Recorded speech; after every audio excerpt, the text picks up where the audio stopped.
हाथी था वो गौतम बुद्ध की तरफ दौड़ा और गौतम बुद्ध ने हाथ ऐसे कर दिया और हाथी डूब गया। ये जब साइकिल में आएगा तो आपका मन विचलित होता है, मन को प्रभावित कोई ये कहेगा कि फराडे ने साहब लॉ ऑफ इलेक्ट्रोमैग्नेटिज्म खोजा था। अब कोई होता तो शीर्ष का नाम नहीं लेता है कि वहां उसमें भी लिखा है कि जिसका अनुसार उत्तर में और पैर दक्षिण में वही विद्युत है। नमस्कार, आप सभी का धार्मिक कर्तव्य चैनल में स्वागत है। आज बहुत दिनों के बाद हम आपके समक्ष उपस्थित हुए हैं। बहुत सारे लोगों का यह कहना है कि हम समय से वीडियो नहीं डालते, कोई वीडियो नहीं बनाते। इसका कारण यह है कि हम वही चीज आप सभी के समक्ष प्रस्तुत करना चाहते हैं जो विशेष हो, जिसका कुछ अलग सा महत्व हो। तो इसी महत्व को देखते हुए आज हम ये वीडियो लेके आए हैं जिसमें हम ज्योतिष के साथ साथ खनिजों के और रत्नों के बारे में आपको बताएंगे कि हम जो भी रत्न पहनते हैं उसका क्या साइंटिफिक रीजन है, क्या वैज्ञानिक कारण है, और हमारे पास कुछ ऐसे प्रश्न हैं जो आम जनता के लिए और जो भी ज्योतिष में रुचि रखते हैं, खनिजों में रुचि रखते हैं, रत्नों में रुचि रखते हैं, उसके बारे में हम उन प्रश्नों का उत्तर आप सभी के समक्ष लेकर आए हैं। तो सबसे पहले हम अपने दो प्रमुख मेहमानों का स्वागत करते हैं जो मेरे लिए प्रमुख हैं।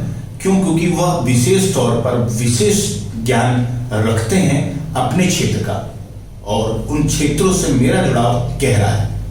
तो सबसे पहले मैं स्वागत करता हूं डॉक्टर पुनीत शर्मा का, जो ज्योतिषी हैं और पीएचडी होल्डर हैं। नमस्कार। और इन्होंने ज्योतिष के साथ साथ कॉर्पोरेट सेक्टर में एक बहुत लंबा अनुभव रहा है। यह करीब 5 से 6 प्रदेशों में घूम चुके हैं। घूमने का मतलब ये नहीं कि वो सिर्फ घूमे, वहां पे उन्होंने वो रहे हैं, वहां पे अपना काम किया है, कई चीजों को उन्होंने ऑब्जर्व किया है, देखा है। दूसरे हैं हमारे साथ शशिकर गुप्ता जी। पहले भी वीडियो हम लोग खनिजों के ऊपर बना चुके हैं। यह रत्नों के विशेषज्ञ हैं। यह 30 साल से खनिज और रत्नों पर कार्य कर रहे हैं और इन्होंने एमएससी किया है विज्ञान से परास्नातक इन्होंने किया है। तो सबसे पहले आप दोनों लोगों का मैं स्वागत करता हूं। बहुत बहुत धन्यवाद आपका। और हम अपनी बातों को, अपनी चर्चा को शुरुआत करते हुए सबसे पहले मैं आपसे जानना चाहूंगा सर कि ये ज्योतिष है, ये ज्योतिष कैसे लोग इसको कैसे कैलकुलेट किया जाता है या इसकी गणना जो होती है किस प्रकार से होती है। सबसे पहले एक हम ये देखते हैं किसी की भी कुंडली में एक चार्ट बना होता है, उसमें कुछ नंबर लिखे होते हैं 1 से 12 तक। उन नंबरों के बारे में भी हम चाहते हैं कि आप थोड़ा सा बताएं।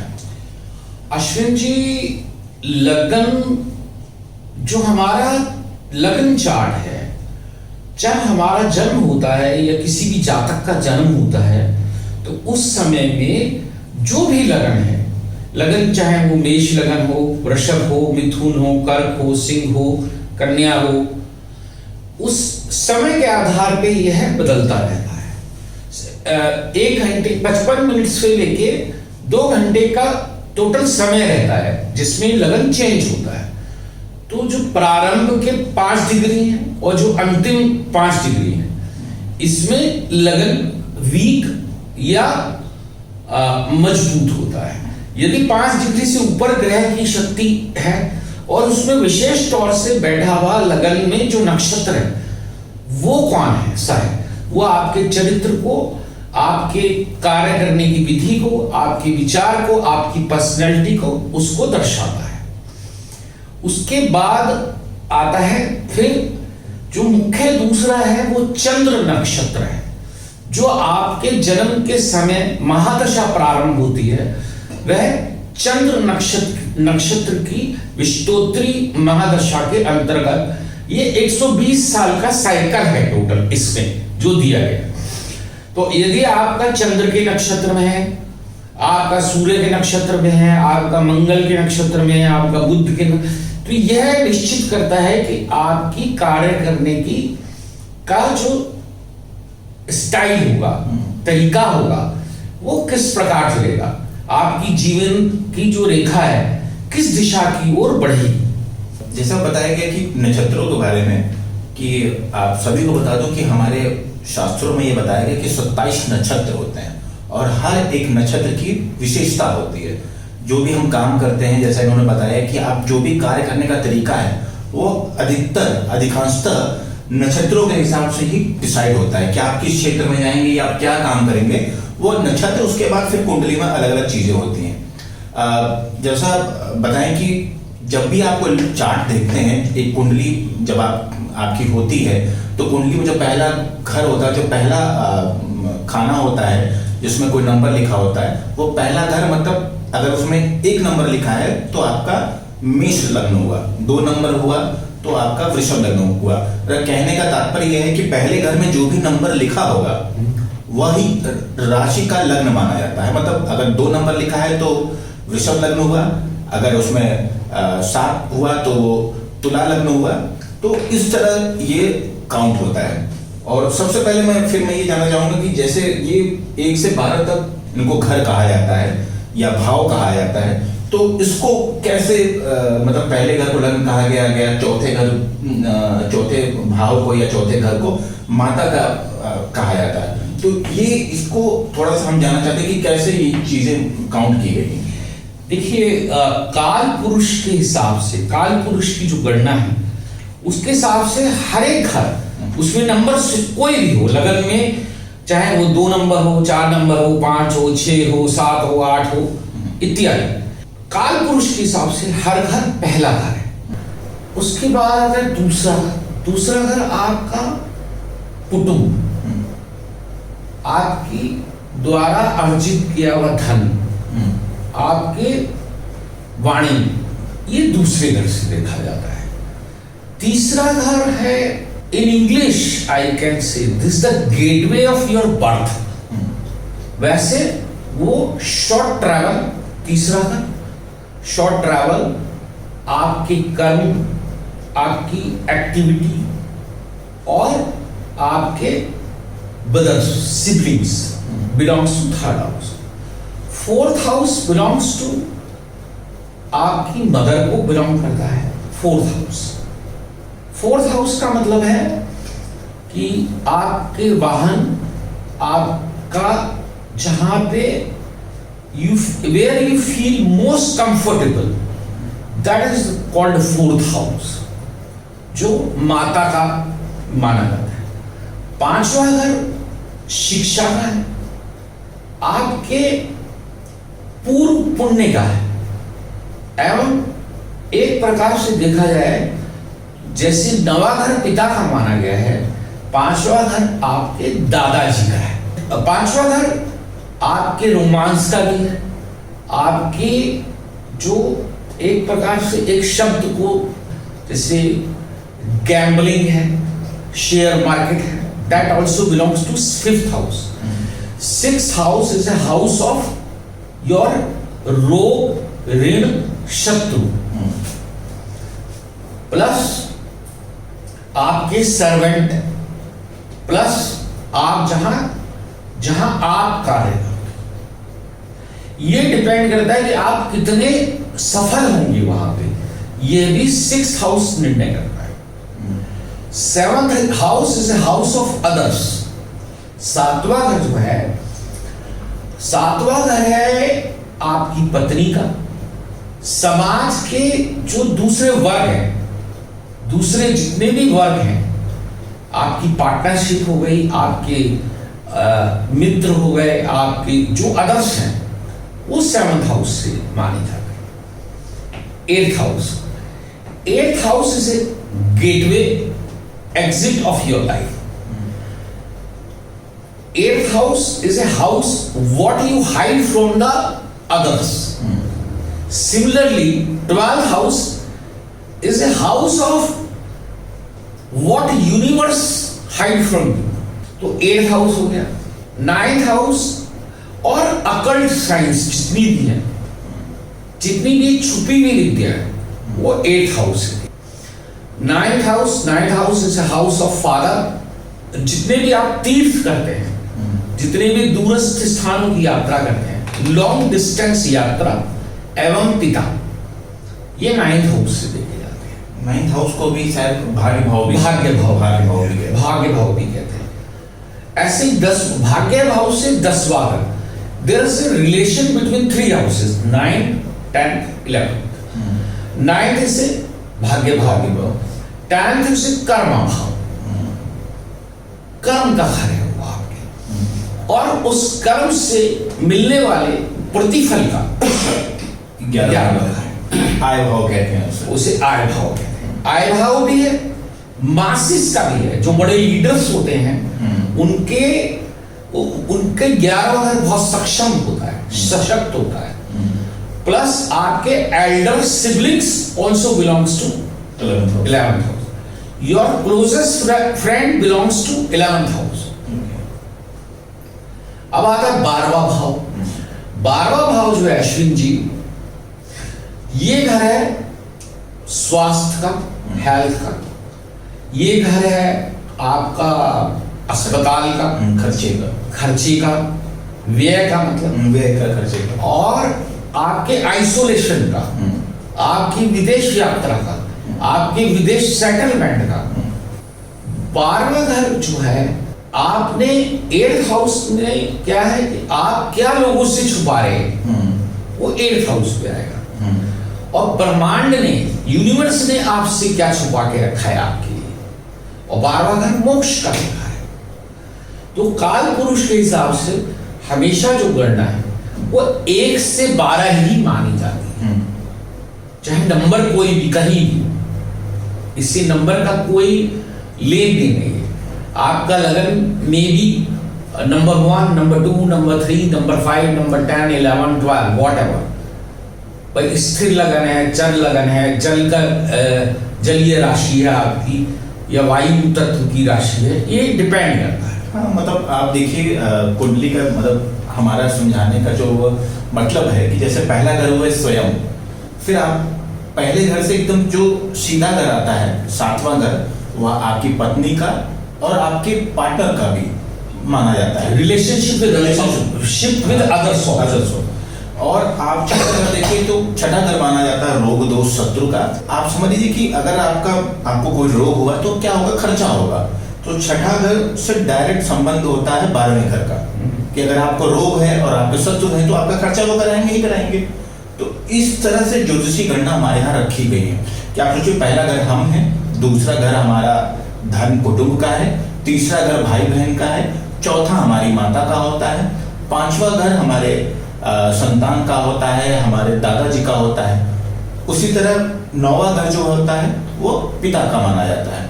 तो इस तरह से ज्योतिषी जो गणना है वो इन जो आप चार्ट देखते हैं, इन 12 घरों के या फिर 12 भावों के आधार पर ही गणना की जाती है। अब ज्योतिषी गणना तो हमने ज्योतिष के माध्यम से समझ लिया। अब ज्योतिषी गणना हम वैज्ञानिक रूप से समझना चाहेंगे कि इसका वैज्ञानिक कारण क्या है और कैसे ये चीजें लोग समझते हैं। क्योंकि आप ये जानते हैं कि हमारे चैनल का मुख्य उद्देश्य है कि हम ये बार बार बताते हैं कि हमारा सनातन धर्म विज्ञान से बहुत आगे है। हमारे धर्म में बहुत सी ऐसी चीजें बताई गई हैं जो कई वैज्ञानिकों ने उन पर शोध किया, तब वो चीज उन्हें पता चली।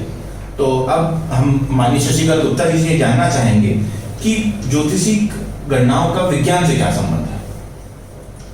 जैसे कि आप धरती पे खड़े हो, तो यहाँ पे आप खड़े हो तो ग्रेविटेशनल फोर्स काम करता है कि हम धरती से ऊपर नहीं जा सकते। अगर आप गेंद भी फेंकोगे तो आइंस्टीन के सिद्धांत के हिसाब से नीचे आएगी।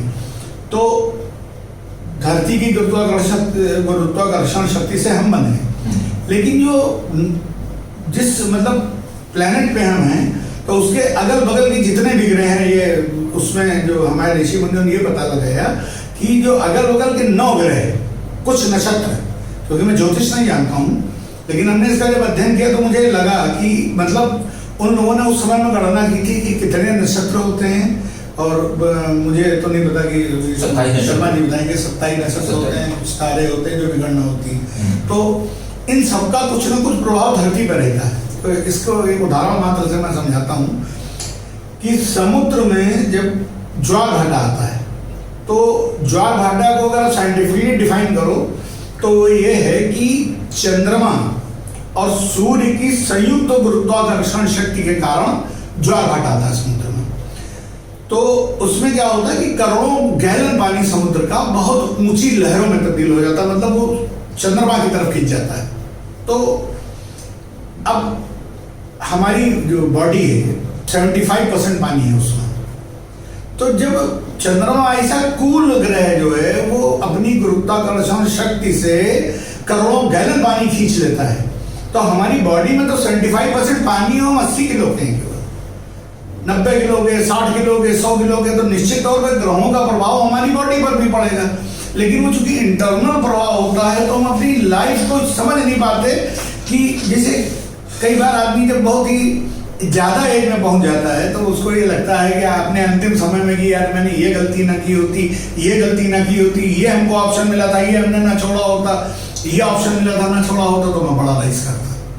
तो वही जो असर आ रहा है गुरुत्वाकर्षण शक्ति का इन ग्रहों का आपकी बॉडी पर, तो इसी को ज्योतिष गणना करता है और आपका बताता है कि भैया आपका शुक्र कमजोर है, आपका बृहस्पति कमजोर है, आपका मतलब जो मैं उतनी शब्दावली नहीं जानता हूँ, लेकिन अगर वो चंद्रमा का प्रभाव समुद्र पे पड़ रहा है और उसके पानी को उछाल रहा है तो हमारी बॉडी को भी 100% जो है वो 75% पानी है।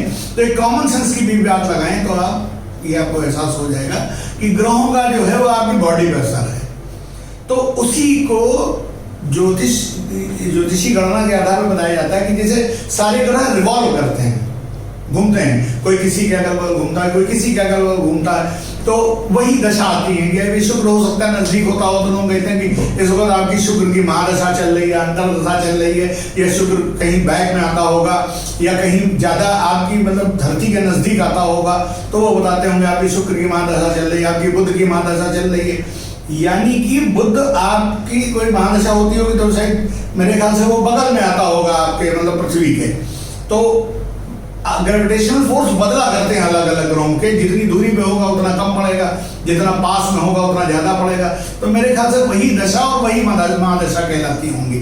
उसी तरीके से नक्षत्रों का होता होगा कि इस नक्षत्र में ये असर आता है इस नक्षत्र का, तो यही गणनाएं हमारे ज्योतिष ने वैज्ञानिक रूप से की है। तो और उसका आधार तो मैं यही मानता हूं कि गुरुत्वाकर्षण शक्ति अगर ज्वार भाटे में समुद्र पे असर डाल सकती है तो हमारी बॉडी कुछ भी नहीं है। 80-90 kg का बटन 75% आप पानी निकाल लो उसमें, तो लगभग आपके 90 किलो वजन में 65 किलो तो पानी होगा आपके बॉडी में। तो 100% अगर समुद्र पे असर डालता है तो आपके ऊपर भी असर डालेगा। तो ये तो आप कॉमन सेंस से भी निकाल सकते हो, बस यही मेरी गणना है कि इसके हिसाब से ज्योतिष ने निकाला होगा। नहीं, एक बात मैं गुप्ता जी इसमें ऐड करना चाहता हूँ कि ये जो साइकिल है चंद्रमा का, ये 2.5 दिन का हो, तो हर एक व्यक्ति के चंद्रमा 4था, 8वां और 12वां, ये जब जब साइकिल में आएगा आपके चंद्रमा से 4था होगा, 8वां होगा एवं 12वां होगा। तो ये 7.5 दिन महीने में आप देखिए कभी कभी आपका मन विचलित होता है। हाँ, बिल्कुल सही। यू फील अनईजी, तो that is the reason of 4th, 8th and 12th moon from the moon. चंद्रमा जब भी आपके मन को प्रभावित करे। जी, चंद्रमा मन सो जाता, कहा जाता है कि चंद्रमा मन सो जाता सूर्य हो जाए थे, तो चंद्रमा मन का कारक होता है। तो चंद्रमा की जब स्थितियां बदलेंगी तो डिस्टर्ब हो गए या कूल डाउन हो गए, जो भी होगा, तो मैं उसको ज्योतिष के लिहाज से नहीं बताया, मैंने तो उसको साइंस के लिहाज से बताया कि गुरुत्वाकर्षण। मैंने गुप्ता साहब आपकी बात को ही कंटिन्यू कराया, मतलब उसमें ऐड ऑन किया। तो सोचिए कि नहीं, तो मैं सिर्फ सुनील जी ये कहना चाहता हूँ कि जो इसको स्यूडो साइंस मानते हैं, अगर वो ग्रेविटेशनल फोर्स की बात करेंगे और उसको मद्देनजर रखते हुए बात करेंगे कि इसका असर आता है ज्वार भाटे का, तो वो ये कैसे कह सकते हैं कि मेरी बॉडी पर असर नहीं आता है ग्रहों के मूवमेंट का, 100% आएगा। हाँ, तो मतलब हमारा समझाने का या बताने का यही कारण है कि आप जैसा दोनों विद्वानों से आपने यह बात जानी, ये सुनी कि हर ग्रह का अपना एक अलग प्रभाव होता है। जैसा डॉक्टर पुनीत शर्मा जी ने बताया कि चंद्रमा 2.5 दिन पे घर बदलता है। घर बदलता मतलब जो भी आपकी कुंडली में आप देखेंगे जो बनता है, तो उसमें चंद्रमा कभी तीसरे घर में होगा और 2.5 दिन बाद वो चौथे घर में आ जाएगा, फिर 2.5 दिन बाद वो 5वें घर में आ जाएगा। तो ऐसे वो परिवर्तन करता रहता है हर 2.5 दिन पे। तो आप समझिए कि जैसा पुनीत शर्मा जी ने बताया कि महीने में 7 दिन ऐसे होंगे, 7 या 7.5 दिन ऐसे होंगे जिस दिन आप थोड़ा सा मन आपका विचलित होगा, या तो हो सकता है कि आपको कोई चिंता घेर ले, या हो सकता है आप जरूरत से ज्यादा शांत हो जाए। तो ये सिर्फ ग्रहों के प्रभाव के कारण ही होता है। अगले प्रश्न पर आते हैं कि आपने बहुत बार ये सुना होगा और हम यह डॉक्टर पुनीत शर्मा जी से जानना चाहेंगे कि ज्योतिष रत्नों को पहनने के लिए कहते हैं।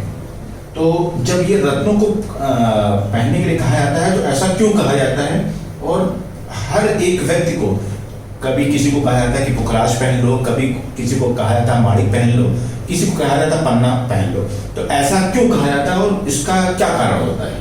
अश्विन जी, मुख्यतः हमारी जो कुंडली है, हमारी कुंडली में महत्वपूर्ण है लगन नक्षत्र, चंद्र नक्षत्र और एक बाधकेश नक्षत्र, जिनको मैं मानता हूं।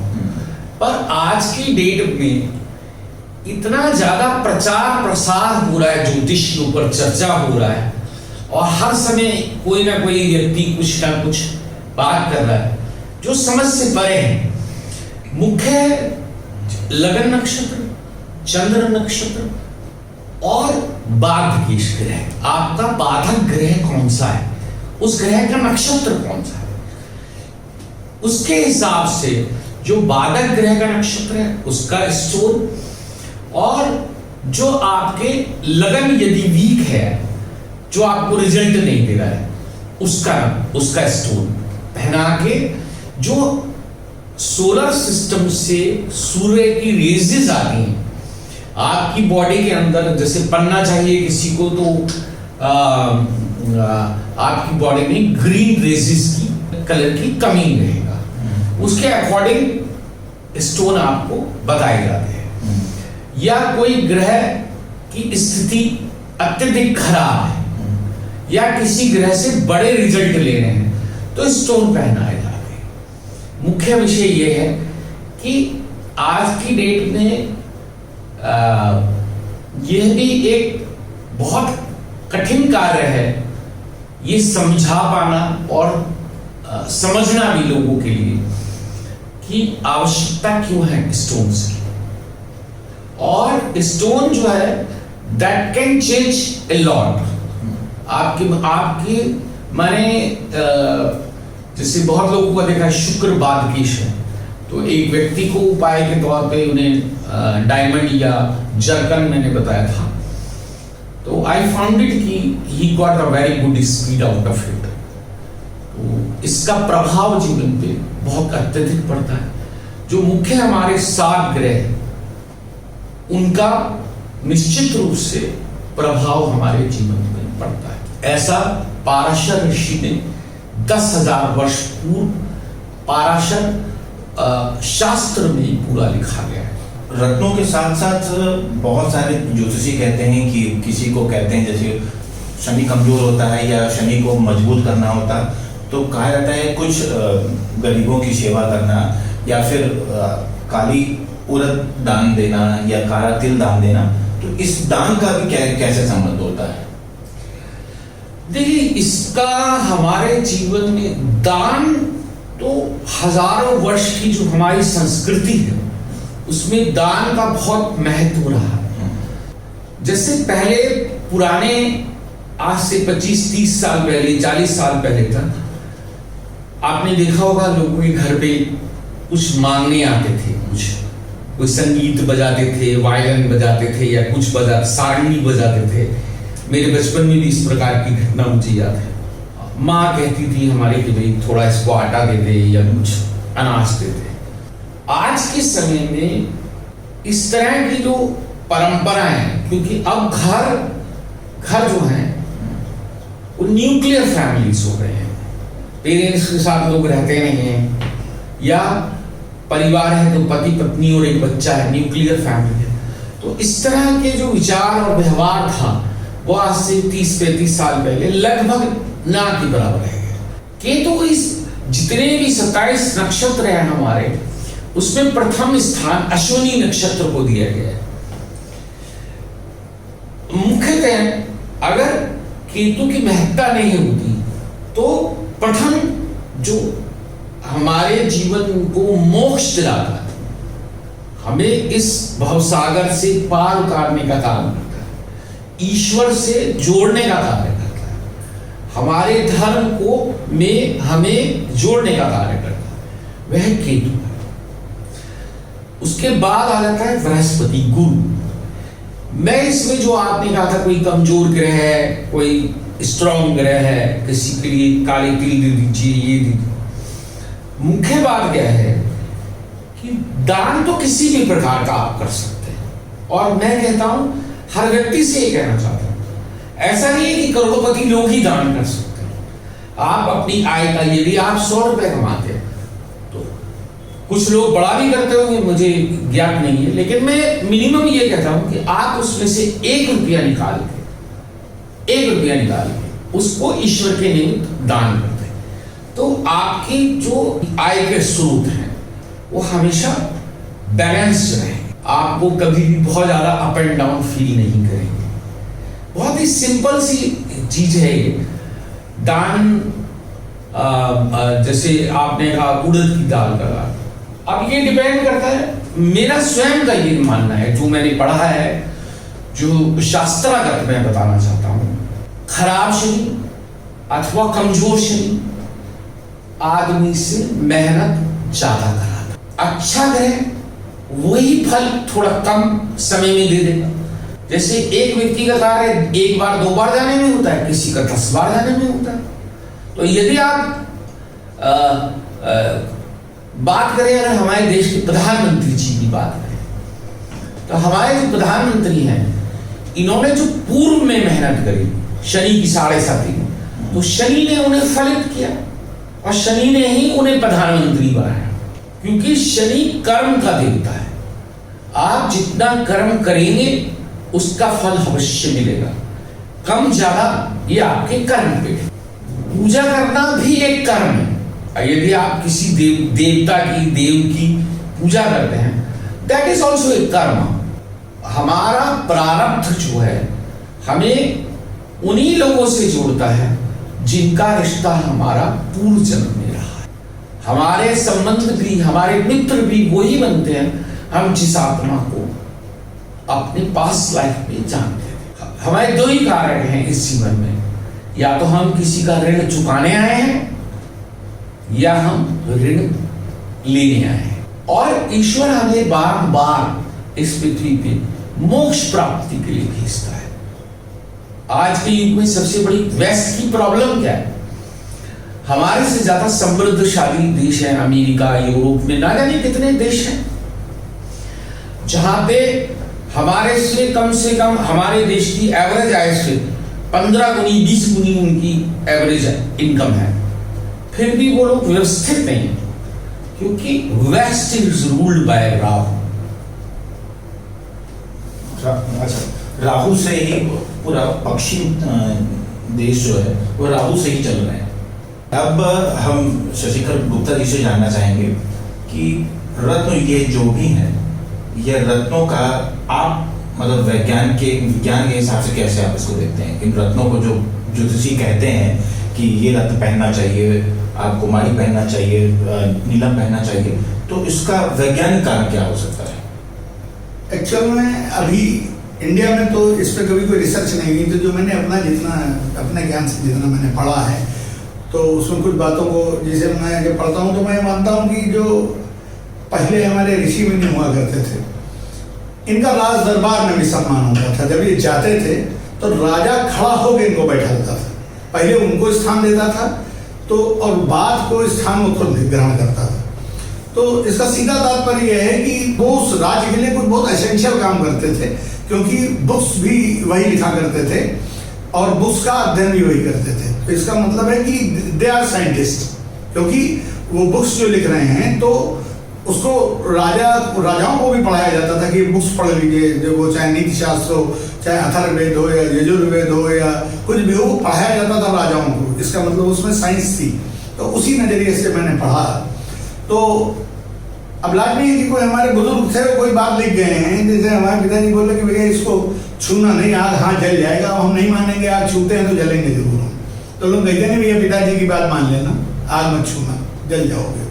या वो कह देते कि भैया उस कमरे मत जाना, वो ठीक नहीं है, बदल आप गए तो कोई बात हो गई, तो बात को लोग याद करते हैं पिताजी ने कहा था, तो ये सब हमारे पूर्वज है। तो अब जैसे इन्होंने कहा कि मैं यहाँ से अंतर्ध्यान हो गए और स्वर्ग लोक में प्रकट हो गए, तो अब हम लोग मजाक करते हैं, कहते हैं अरे यार यहाँ से अंतर्ध्यान हुए करोड़ों की दूरी, सालों की की दूरी पे आप, मतलब प्रकाश वर्ष की दूरी के ऊपर आप पहुंच गए सेकंडों में, क्या मजाक लिखते हैं। लेकिन अब इसको आइंस्टीन की थ्योरी से अगर माना जाए तो आइंस्टीन कहती है E=mc², एनर्जी इक्वल मास, मतलब जो ऊर्जा होती है वो द्रव्यमान इंटू प्रकाश का वेग इंटू प्रकाश का वेग। अब प्रकाश का वेग इतना होता है कि जो तारा होता है वो आपको नीचे दिखता है, इसका मतलब प्रकाश का वेग बहुत ज्यादा है। तो अगर हमको एक चीज जो हम साइंस अभी नहीं जानते, जैसे कल हम पहले भी ये भी नहीं जानते थे कि हम यहाँ पर बैठे रहेंगे और मोबाइल पे फोटो खींच के बहुत दूर तक भेजी जा सकती है। तो ऐसे ही ऋषि मुनि जो एकदम से अंतर्ध्यान होते थे तो मास को एनर्जी में कन्वर्ट करते थे, तो वो अपनी मास को एनर्जी में कन्वर्ट कर देते थे। तो E=mc² में अगर आप मास 0 कर दीजिए तो एनर्जी क्या हो गई, लाइट का वेग इंटू लाइट का वेग। तो लाजमी है कि वो अगर यहाँ है तो एक सेकंड में वो हजारों प्रकाश वर्ष की दूरी पे जा सकते थे, मतलब इसमें कोई धोखा नहीं है। लेकिन आप उसको उस तरीके से सोचते नहीं हो, क्योंकि ये तो साइंस ही नहीं थी। E=mc², तो मतलब हमने उसको पढ़ा नहीं है, तो हमने देखा नहीं किसी को गायब होते हुए और 2 मिनट में चंद्रमा में, अभी तो आधे रास्ते बेचारे वहां फंसे हुए स्टेशन के ऊपर, तो चंद्रमा पे आदमी कैसे पहुंच सकता है या स्वर्ग में कैसे पहुंच सकता है, ये हमारे लिए क्वेश्चन की बात है। तो एक तो जैसे ये है, अब जैसे शिव अर्थात शीर्ष आप पढ़े तो उसमें मैं उसको संस्कृत में सही से उच्चारण नहीं कर पाऊंगा, तो चूंकि मैं साइंस पढ़ा हूं तो मैं उसको एक दिन पढ़ रहा था, तो उसमें लिखा था कि जिसका सिर उत्तर में और पैर दक्षिण में हो, शिव अथर्व शीर्ष में, यह अथर्ववेद का एक हिस्सा है, जिसका सिर उत्तर में और पैर दक्षिण में वो विद्युत है, अथर्व शीर्ष में लिखा हुआ है। हम लोग अथर्व शीर्ष को पूजा की नीयत से पढ़ते हैं, विज्ञान की नीयत से नहीं पढ़ते। तो सवाल ये है कि सिर उत्तर में और पैर दक्षिण में ही, तो जो इलेक्ट्रिसिटी का कॉन्सेप्ट आया बिजली का, वो यही आया था फैराडे लॉ जिसको बोलते हैं हम लोग, फैराडे लॉ साइंस का। तो उत्तर से दक्षिण की तरफ जो है वो तरंगे चलती हैं, यही फ्लो ऑफ इलेक्ट्रॉन है। तो वो बोल रहा है उसमें, लेकिन अब कोई ये कहेगा कि फैराडे ने साहब लॉ ऑफ इलेक्ट्रोमैग्नेटिज्म खोजा था। अब कोई शीर्ष का नाम नहीं लेता है कि वहां उसमें भी लिखा है कि जिसका अनुसार उत्तर में और पैर दक्षिण में वही विद्युत है, वही सर्वत्र विराजमान है। तो अब उत्तर से दक्षिण के बीच में उसको ये माना जाता है फ्लो ऑफ इलेक्ट्रॉन, और इलेक्ट्रॉन क्या होता है, एटम, और एटम सर्वव्यापी है। तो उसने भी लिखा है कि या सर्वव्यापी, सर्वव्यापी को जैसे लिखा है, या अनंत वह अनंत। तो मतलब वो चीज बार बार उसमें भी कह रहा है, लेकिन हम फैराडे लॉ मतलब इलेक्ट्रोमैग्नेटिज्म को मान रहे हैं कि इलेक्ट्रोमैग्नेटिज्म वो हमको बता के। अब आप संस्कृत को साइंस से जोड़ोगे तो सब समझ में आएगा कि मतलब क्या है इसमें। अब आप आइए रत्नों की बात करते। अब आप सीवी रमन की थ्योरी में जवाब आएंगे, ठीक है, और ब्रैग्स लॉ पे आएंगे। तो आइंस्टीन की तो बात हमने बताई। अब जब सीवी रमन की थ्योरी और ब्रैग्स लॉ पे आएंगे तो वो बोलते हैं कि लाइट से फोटॉन निकलते हैं, और जो साउंड वेव है उसमें फोनान और रोनान निकलते हैं। और इसमें होता गया है कि मास होता है, मतलब द्रव्यमान, जिसको कहते हैं वजन होता है, नॉन नेग्लिजिबल मतलब नहीं होता, और ग्रेविटेशनल एनर्जी नेगेटिव होती है फोनान रोनान में। अब एक नया कॉन्सेप्ट आया एलन मस्क का, वो निकालते हैं सुपर कंडक्टर का सिद्धांत। सुपर कंडक्टर का मतलब ये होता है कि अगर कोई मैग्नेट आप लीजिए और उसके ऊपर मैग्नेट रख दीजिए तो वो मैग्नेट एक दूसरे से चिपकेंगे नहीं, वो हवा में लटक जाएगा मैग्नेट। ये इलेक्ट्रोमैग्नेटिक की मतलब सुपर कंप्यूटर की थ्योरी, मतलब सुपर कंडक्टर की। तो जो टेस्ला उनकी कंपनी है, ये यूनिट है सुपर कंडक्टर की। ये टेस्ला जो है यूनिट है, जिसको हम लोग कहते हैं जैसे लंबाई मीटर में नापी जाती है, सेंटीमीटर में नापी जाती है, तो टेस्ला सुपर कंडक्टर की यूनिट है। 12 टेस्ला का जो मैग्नेट होता है वो सुपर मैग्नेट माना जाता है। अब आप रत्नों पे आइए, मैं इन तीनों चीजों के जरिए आपको रत्नों में बोलना चाहता हूँ। सुपर कूलिंग एक और होती है, मैं वो बताऊँ, ये सुपर कंडक्टर से ही जुड़ा हुआ सुपर कूलिंग भी है। मतलब जो आसमान में बादल उड़ते हैं तो सुपर कूलिंग का मतलब होता है 0 डिग्री सेंटीग्रेड पे पानी जम जाता है। लेकिन अगर आप -50 डिग्री पे ले आओ और पानी तब भी ना जमे तो उसको कहते हैं सुपर कूलिंग अवस्था। सुपर कूलिंग अवस्था मतलब ये सुपर कूल्ड हो गया। तो आज भी वैज्ञानिकों के लिए बहुत बड़ा हेडेक बना हुआ है सुपर कूलिंग की, आखिर -50 डिग्री पे पानी जम क्यों नहीं रहा है ऊपर आसमान में? ये हर वैज्ञानिक खोज में लगा हुआ, यही सुपर कूलिंग की थ्योरी है। रत्न ठोस है, लेकिन ठोस क्रिस्टल नहीं है। जब हम ठोस को जो 7वें 8वें में पढ़ाते हैं तो उसमें कहा जाता है किसी भी चीज को अगर कोई आकार और वॉल्यूम दे दे उसको कहा जाता है ठोस। लेकिन ये क्रिस्टल की परिभाषा नहीं है, जिसको रत्न हम कहते हैं। Regular repeating arrangement of atoms में हो, ओनली दैट इज क्रिस्टल। ये रेगुलर रिपीटिंग की शर्त है क्रिस्टल में। सॉलिड और क्रिस्टल में बेसिक डिफरेंस है। सॉलिड का डिफरेंस है which gives actual form and volume. कुछ भी हो सकता है, आप लोहे का एक टुकड़ा ले लो, फॉर्म एंड वॉल्यूम है उसका, but that is not crystal. आप कोई मतलब जो है वो ले लो, कोई भी ठोस आइटम, ये लकड़ी ले लो, तो ये ठोस है, एक इसका वॉल्यूम है और एक आकार है। लेकिन क्रिस्टल के साथ नहीं है। अगर उसके अंदर के एटम्स सिस्टमैटिक वे में नहीं लगे हुए, पीरियोडिकली रिपीटिंग और एग्जिस्टिंग, उसमें एग्जिस्टेंस नहीं है, तो वो फिर क्रिस्टल नहीं है। तो रत्नों की यही विशेषता है, जिसको हम क्रिस्टल बोलते हैं। तो एक्चुअल में होता क्या है कि अब आजकल बहुत फॉरेन से जो है वो डुप्लीकेट जेम्स आ रहे हैं। तो होता क्या है, जैसे हमारा कोरंडम ग्रुप है, कोरंडम ग्रुप में नीलम पन्ना, नीलम माणिक और पुखराज आता है, ये येलो सफायर, ब्लू सफायर और रूबी। तो इसका केमिकल कंपोजिशन होता है एल्युमिनियम ऑक्साइड, एल्युमिनियम ऑक्साइड। तो अब बर्नौली सिंथेसिस प्रोसेस या कई और प्रोसेस हैं। आपने एल्युमिनियम का उसमें पाउडर भरा, ऊपर से साइड से ऑक्सीजन पास की और उसके बाद उसको बना दिया। तो जो आप जो पेंटिंग करते हैं सफेदा, ये भी जो है वो एल्यूमिना बोला जाता है। तो ये एल्यूमिना बन गया। इसको अगर आप रत्नों के फॉर्म में लाओगे, ठोस फॉर्म में, तो ये उसमें अगर कलर क्रोमियम से बना दोगे तो दैट विल बिकम रूबी। और कलर आप मिलाओगे दूसरा टाइप का, जो दूसरी इम्प्योरिटी है, तो वो बन जाएगा पुखराज। बट यू कैनॉट से पुखराज, आप उसको येलो सफायर नहीं कह सकते हैं। Whenever you say ruby, it means gem. Ruby is a noun, ruby noun है। मतलब रूबी को आप ये नहीं कह सकते हैं कि आपने किसी लड़की का नाम रख दिया रूबी, तो वो रूबी उसको ये मान के चला ये रत्न है रूबी, मतलब हमारी लड़की जो है वो जस्ट लाइक रूबी। तो उसका मतलब ये नहीं हो, वो नाउन है। Ruby is a name particular given to a red stone which is of pigeon blood colour, red gem stone, not stone. Stone और जेम, जब आप स्टोन बोलोगे तो वो पत्थर हो गया, जब आप जेम बोलोगे वो मिनरल हो गया। मिनरल का मतलब क्या हो गया, उसके अंदर में परफेक्ट एटॉमिक अरेंजमेंट है, परफेक्ट एटॉमिक अरेंजमेंट। तो अब आ जाइए, जो मैं आपको पहले बता रहा था कि यहां पर रमन की थ्योरी कहां अप्लाई होती है, यहां ब्रैग्स लॉ कहां अप्लाई होता है, और यहां पर आइंस्टीन की थ्योरी कहां अप्लाई होती है। वो ये कहते हैं कि सुपर कंडक्टर बनाने के लिए सुपर कूलिंग जरूरी है। उनका पहला वाक्य है, सुपर कंडक्टर बनाना है तो सुपर कूलिंग आपको करनी पड़ेगी। आप रत्न का क्या करते हैं, जब आप रत्न लेके आते हैं तो सबसे पहले आप क्या करते हैं, उसको गंगा जल में डालते हैं। और सुपर कूलिंग लिक्विड सबसे ज्यादा वो सुपर कूलिंग होता है जो सबसे ज्यादा प्योर होता है। हम लोग गंगा जल को क्या कहते हैं, प्योरेस्ट। आप उसको बंद करिए, कीड़े कभी नहीं कभी।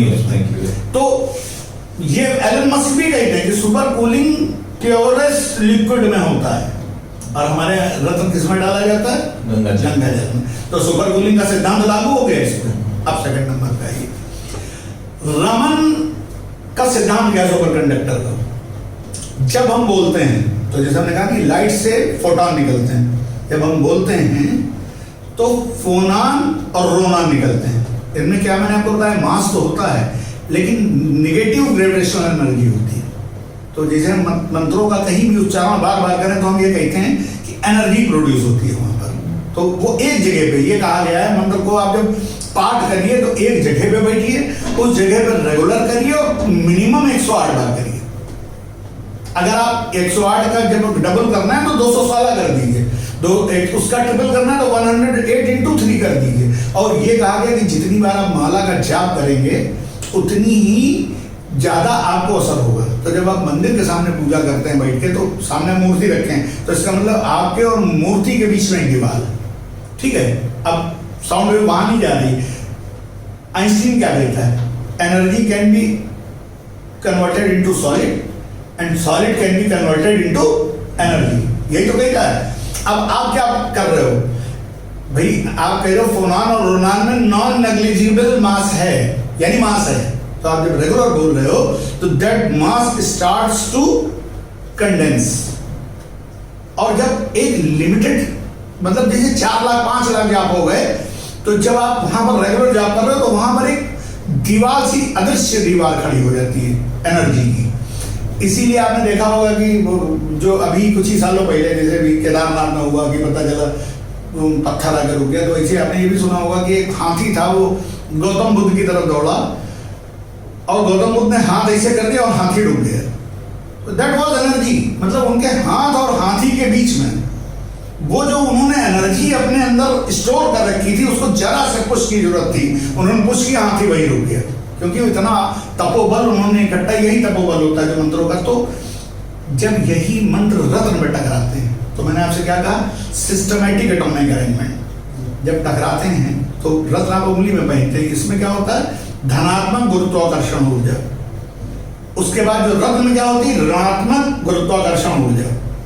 तो जब वो एटम्स जो आप बोलते हैं उसके मतलब एक सॉलिड चीज जो नॉन नेग्लिजिबल है, वो नग के एटम से टकराती है तो उसमें स्पंदन होता है और वो उसमें फोटॉन और प्रोटॉन तो चूंकि मतलब बाहर निकलने के लिए जाते हैं ना, तो वो एटम्स के बीच में फंस गए तो वो एक मतलब मूवमेंट करते हैं कि हम बाहर की तरफ निकलें, क्योंकि नीचे नेगेटिव पॉजिटिव है, ऊपर नेगेटिव एनर्जी है।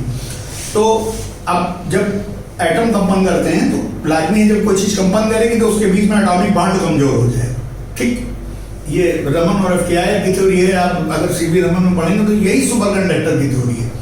अब उसमें कंपन शुरू हो गया, कंपन शुरू होने के बाद जब रेगुलर आप मंत्रों का जाप कर रहे हैं तो कंपन बढ़ेगा तो एक उसमें इलेक्ट्रिसिटी जनरेट हो जाएगी विदाउट सोर्स। जब एटम का मूवमेंट होता है तो उसी को इलेक्ट्रिसिटी बोलते हैं। एटम के मूवमेंट के कारण इलेक्ट्रिसिटी विदाउट सोर्स जनरेट हो जाती है। अब होता क्या है, हमारे ऋषि मुनियों ने यह बता रखा है कि रूबी या पता नहीं गया तो बताएंगे ज्योतिष जी कि रूबी किस लिए पहना जाता है, सूर्य को मजबूत करने के लिए पहना जाता है या सूर्य को कमजोर करने के लिए पहना जाता है। तो जो भी होता हो तो उसमें एक इलेक्ट्रिसिटी जनरेट हो गई। मान लीजिए थोड़ी देर सूर्य को कमजोर हो रहा है, सूर्य का कोई अपोजिट ग्रह उसको कमजोर कर रहा है सूर्य को, तो उसके अंदर एक जब कोई भी इलेक्ट्रिक करंट फ्लो होता है तो एक मैग्नेटिक फील्ड जनरेट होती है हमेशा उसमें। और ये सिद्धांत है कि कोई भी मैग्नेटिक फील्ड अपनी अपोजिट मैग्नेटिक फील्ड को अपने अंदर घुसने नहीं देना चाहिए। इसीलिए मैग्नेट्स लगाए जाते हैं जो घूमता है जो मैग्नेटिक फील्ड के अंदर, क्योंकि वो विरोध करता है इसीलिए घूम जाता है वो। तो अब जो अपोजिट ग्रहों की जो ऊर्जा आ रही है, जो ग्रेविटेशनल फोर्स आ रहा है, इसमें एक करंट बन चुका है, इलेक्ट्रिक करंट, तो ये रजिस्ट करता है जो वहां की ग्रेविटेशनल एनर्जी आपकी बॉडी पे इफेक्ट डाल रही है। वो जब उससे टकराती है तो इसके अंदर लूप्स पैदा हो जाते हैं, मतलब उसके एंटी लूप्स पैदा हो जाते हैं। और जब लूप्स पैदा हो जाते हैं तो उस ग्रह का असर आप पे नहीं पड़ता, मतलब असर पड़ता है जो अपोजिट ग्रह है वो मुझे नहीं मालूम, जो मेरी अपनी थ्योरी बोलती है, जितना मैंने इसको पढ़ा। तो एक्चुअल में सुपर कंडक्टर की थ्योरी हमारे ऋषि मुनि बहुत पहले ले आए थे, बहुत पहले, और उन्होंने उसको यहां तक जोड़ दिया था कि जो अपोजिट ग्रहों का बॉडी के ऊपर आपके असर आ रहा है, how it can be stopped. तो बाकायदा अब ये किस लिए था, जैसे कि इसका मंत्रों से भी उपचार है। अगर आप खाली वो मंत्र, तो रत्न क्यों पहनाए जाते हैं, रत्न और मंत्र में ये फर्क है। देखिए रत्न हम रोज नहीं जाप कर सकते हैं, एक ब्राह्मण तो जाप कर लेगा, जैसे वो बना हुआ है तो वो 108 मंत्र का तो ये आप 100 वाला जाप कर ले। एक जो कामकाजी आदमी है वो डेली मंत्रों का जाप नहीं कर सकता, सामान्य आदमी को उतना समय नहीं। तो एक बार अभिमंत्रित कर दिया गया रत्न में और बस वो एक सुपर कंडक्टर बना है। तो जो अपोजिट ग्रह है जो आपका असर डाल रहा है उसके मैग्नेटिक प्रभाव को नष्ट करता चल रहा है, आपकी बॉडी में सुपर कंडक्टर है जो आपकी अपोजिट ग्रह को, इसीलिए एक समय के बाद जब उसका असर होता है तो लोग कहीं भी देते हैं इसको उतार दो भाई, अभी दूसरा या आपको जरूरत है या नहीं जरूरत है, ठीक है ना। तो एक्चुअल में जो रत्न पहनाए जाते थे that is totally on the basis of super conductor की अपोजिट ग्रह के प्रभाव को इसकी बॉडी पर रोक दिया जाए। अब आता ये कि जैसे आपने नकली रत्न पहन लिया तो उसमें नकली रत्नों में क्रिस्टल का एटॉमिक स्ट्रक्चर ही नहीं। आप सभी से यह निवेदन है कि अगर आप अपनी कुंडली दिखाना चाहते हैं, आप अपने बारे में जानना चाहते हैं, अपने ग्रहों के बारे में जानना चाहते हैं और अपने जीवन से समस्याओं को हटाना चाहते हैं, कम करना चाहते हैं या कुछ सकारात्मक ऊर्जा को और बढ़ाना चाहते हैं, अपने जीवन में पॉजिटिविटी को और बढ़ाना चाहते हैं, तो उसके लिए आप कमेंट बॉक्स में अपना डेट ऑफ बर्थ, अपना जन्म स्थान, जन्म तिथि और जन्म का समय जरूर लिखें। इसके साथ ही साथ अगर आपको किसी भी रत्न की आवश्यकता है तो कमेंट बॉक्स में आप अपना मोबाइल नंबर जरूर लिखें। हम आपसे जल्द ही संपर्क करने का प्रयास करेंगे। नमस्कार।